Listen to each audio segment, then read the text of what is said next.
Oke, sekarang Ibu mau bertanya di kelas ini, siapa yang hafal dan tahu tentang pengakuan iman rasuli? Gimana? Yang hafal silahkan angkat tangan. Oke, semuanya di kelas ini mengangkat tangan ya. Berarti di kelas ini semuanya hafal tentang pengakuan iman rasuli. Nah, karena anak-anak mengatakan kalian hafal, maka Ibu minta kita bersama-sama mengucapkan tentang pengakuan iman rasuli. Nah, sebelum kita mengucapkan tentang pengakuan iman rasuli, Ibu minta kita posisi siap. Siap, tegak, ya. Kita mulai menghafal pengakuan iman rasulinya. Oke. Aku percaya kepada Allah Bapa yang Maha Kuasa, Khalik langit dan bumi, dan kepada Yesus Kristus anaknya yang tunggal Tuhan kita, yang dikandung daripada Roh Kudus, lahir dari anak darah Maria, yang menderita di bawah pemerintahan Pontius Pilatus, disalibkan, mati dan dikuburkan, turun ke dalam kerajaan maut, pada hari yang ketiga bangkit pula dari antara orang mati, naik ke sorga, duduk di sebelah kanan Allah Bapa yang Maha Kuasa, dan akan datang dari sana untuk menghakimi orang yang hidup dan yang mati. Aku percaya kepada Roh Kudus, gereja yang kudus, dan persekutuan Roh Kudus, pengampunan dosa, kebangkitan daging, dan hidup yang kekal. Amin. Terima kasih anak-anak, kita sudah bersama-sama mengucapkan tentang pengakuan iman rasuli. Nah, kita tahu isi pengakuan iman rasuli merupakan suatu pengakuan kita, suatu bentuk percayaan kita, percaya penuh kita kepada Allah. Maka dari itu, tahukah anak-anak bahwa tentang pengakuan iman rasuli ini,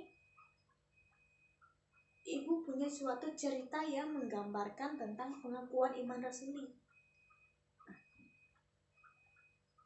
Apakah ceritanya? Jeng jeng jeng.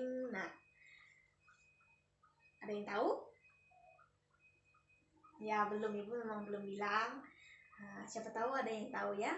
Nah, sekarang Ibu mau bercerita tentang kepercayaan Abraham diuji oleh Allah. Ceritanya seperti ini. Allah berfirman kepada Abraham. Abraham, kata Allah. Kemudian Abraham berkata, ya Tuhanku. Nah, setelah itu Allah berfirman kepada Abraham, ambillah anakmu yang tunggal itu yang engkau kasihi, dan pergilah ke tanah Moria, persembahkan anakmu Ishak sebagai korban bakaran untukku. Allah mengatakan hal tersebut kepada Abraham. Nah, lalu mendengar hal tersebut, Abraham pun bangun pagi-pagi sekali. Abraham bangun pagi-pagi sekali. Dia mempersiapkan segala sesuatunya. Dia memasang pelana kepada keledainya. Kemudian dia juga mempersiapkan dan memanggil kedua bujaknya. Ia menyediakan kayu yang sudah dia belah. Nah, kemudian dia juga segera pergi ke tempat yang Allah katakan. Dia segera pergi ke tempat yang Allah katakan kepadanya. Setelah selama 3 hari di perjalanan, kemudian Abraham melihat tempat yang dikatakan Allah kepadanya. Setelah selama 3 hari di perjalanan, ia pun melihat tempat yang dikatakan Allah kepadanya. Setelah mendekati tempat tersebut, dia pun meminta kedua bujaknya untuk tinggal. Dan dia hanya pergi berdua dengan anaknya Ishak. Dia hanya pergi berdua dengan anaknya Ishak. Setelah itu, selama di perjalanan, anaknya Ishak ini bertanya-tanya dan kebingungan. Lalu dia pun berkata kepada ayahnya seperti ini, "Bapak, di sini sudah ada kayu, di sini sudah ada api, dan juga sudah ada pisau. Kemudian dia berkata lagi, "Lalu kemanakah korban bakaran kita, Bapak?" Dia mengatakan hal tersebut kepada ayahnya karena dia sangat kebingungan. Mendengar hal tersebut, ayahnya Abraham pun mengatakan bahwa Allah telah menyediakan domba sebagai persembahan baginya. Nah, bapaknya Abraham mengatakan hal tersebut. Nah, setelah lama di perjalanan, mereka pun sampai ke tempat tujuan yang dikatakan oleh Allah.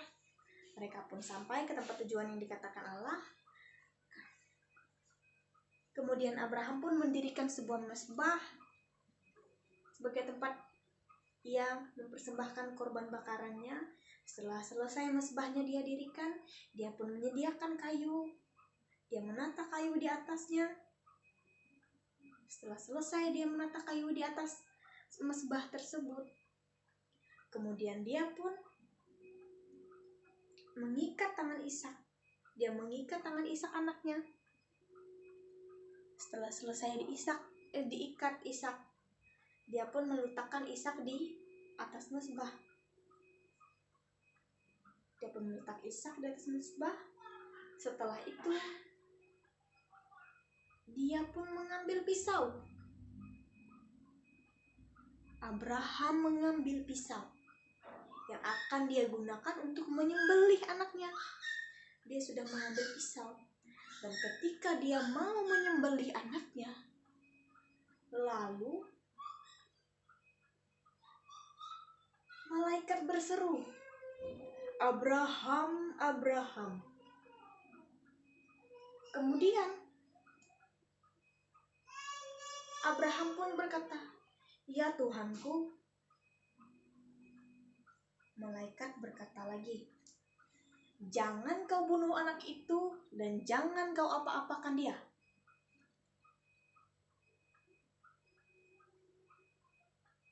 Setelah mendengar hal tersebut, Abraham pun terdiam.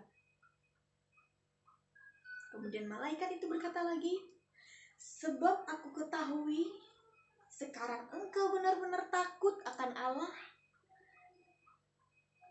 dan engkau mau mendengarkan apa yang dikatakan oleh Allah dengan mempersembahkan anakmu yang sulung, anak yang engkau kasihi, anak yang begitu engkau sayang kepada Allah."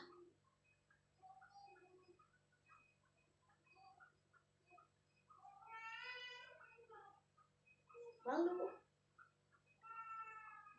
perhatikan baik-baik ya. Lalu,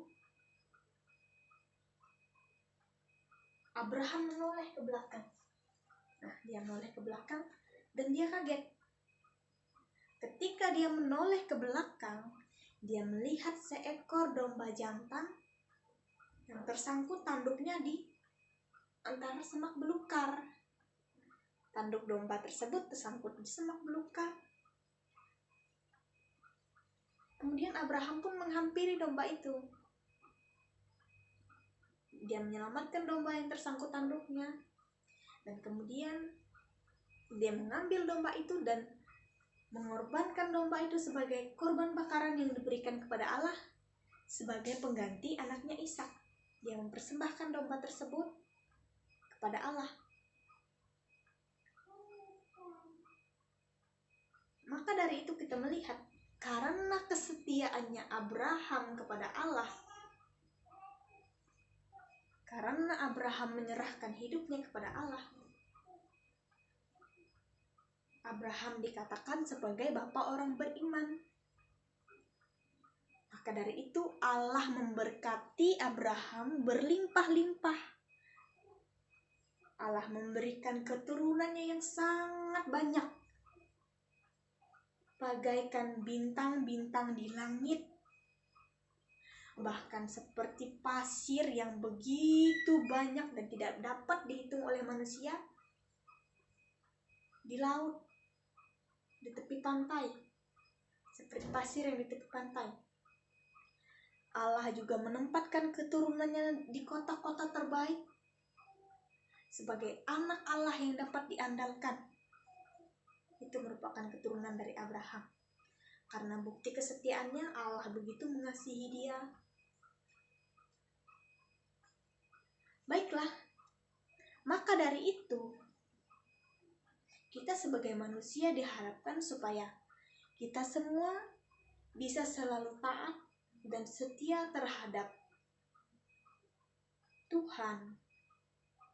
Sebab kita yakin dan percaya bahwa Tuhan merupakan sumber dari segala yang kita miliki. Tuhan memberikan cobaan kepada kita, tetapi Tuhan juga memberikan jalan kepada kita. Dia dengan sengaja memberi kita cobaan supaya Dia menguji kesetiaan iman kita kepadanya. Sebab Tuhan mengasihi kita. Maka dari itu kita harus serahkan sepenuhnya kehidupan kita ke dalam tangan Tuhan.